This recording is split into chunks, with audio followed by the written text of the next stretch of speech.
that all men have inalienable rights to think freely, to talk freely, to write freely their own opinions, and to counter or utter or write upon the opinions of others.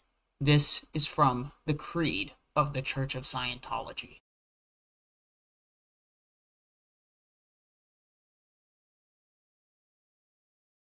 Hey everybody, I'm Holly, aka the ScientoloGeek, and welcome to a brand new series I want to call Staff Stories. And I am here with my very first guest, very familiar on this channel, Chris Shelton. Thank you for joining me once again for something.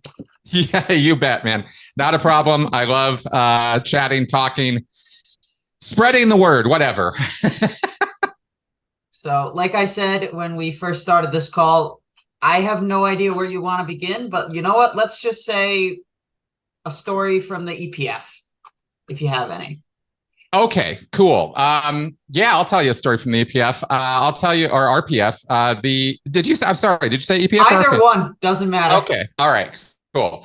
The first thing that I thought of on the RPF, the Rehabilitation Project Force, the prison camp of the Sea Org, was one of my first days there.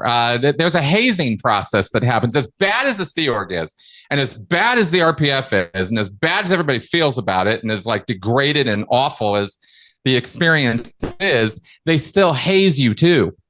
They still have a whole little thing when you get in there to make sure that you're with the program and that you understand that you are no longer a regular Sea Org member. You are now one of the degraded beings who is on the RPF. And so you have to adjust to your circumstances very quickly.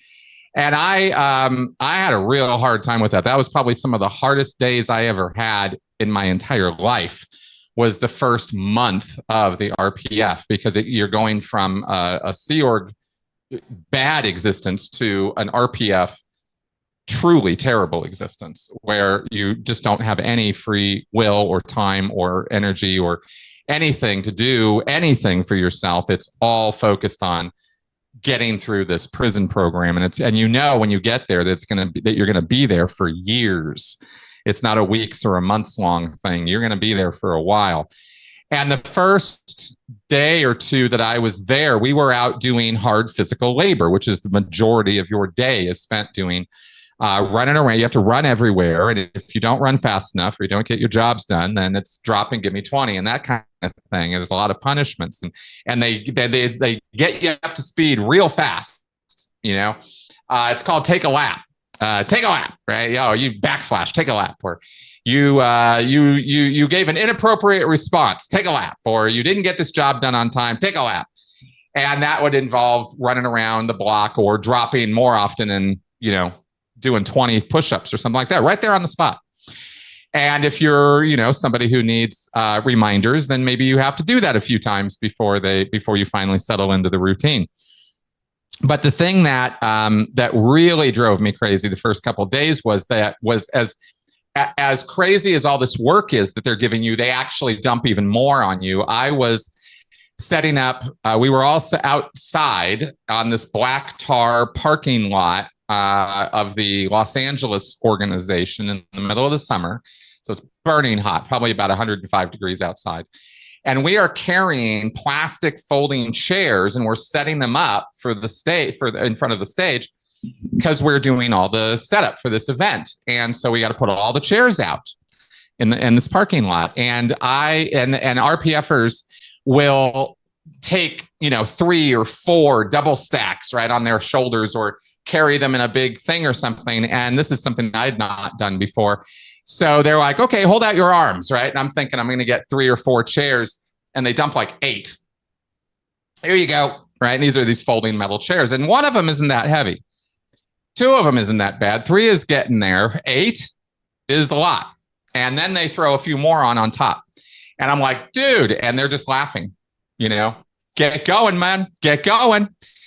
And otherwise it's going to be lap time. Let's go. Taka taka, right? And this is the intro to this, is there's no resting. There's no, wait a minute, I gotta gear up to this. I gotta, gradually get it. Ooh, no. It is ice water dip. So my first day in 105 degrees with carrying these, 8 chairs at a time. And what you do is you get them, run over to where you got to put them, put them down, set them up, bang, bang, bang, bang, bang, and then run back and get another one. And we're supposed to have this whole thing set up, I don't know, 10 minutes, 15 minutes, right? We're talking hundreds and hundreds of chairs, right? So actually, I think it came out to about 1,200 chairs, something like that. Holy shit. Right. So it was because it was a full event setup in the parking lot, right? This is going to be a big deal. And we always did the setups for the events. And if we weren't doing it at the Shrine Auditorium, which had all the seating and everything, we had to set it up. We set up the stages, we set up the backdrops, we set up the chairs. We had to lay AstroTurf carpet out on the parking lot ground, you know, this kind of thing. So it was a full day of activity doing these event setups. And by the end of the day, I mean, exhausted doesn't even begin to describe how we felt. And they would give us what we called panther piss to drink. We didn't get just water. We had this electrolyte laden sort of solution that somebody had come up with. I don't know where it came from. It wasn't a Hubbard invention, but it was some kind of honey, maybe vinegar, salt, water, and something else, and then some kind of orangey thing mixed into this. And it was just pure drink this for the electrolytes and the nutrients kind of thing.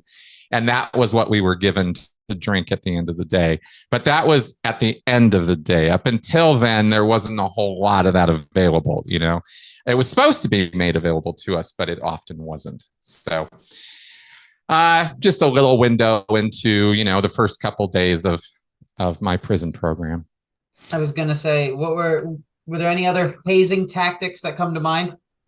Oh, yeah, absolutely. There's a lot of yelling and screaming that goes on in the first few days. They really got to put you in your place quick, because you can't show up to the RPF and think you're above it all, or think that you're somehow not supposed to be there, or that you are going to ace this thing, or, you know, any kind of attitude like that. And I didn't have that kind of attitude. I was completely at the bottom of my emotional reserves by the time I arrived there.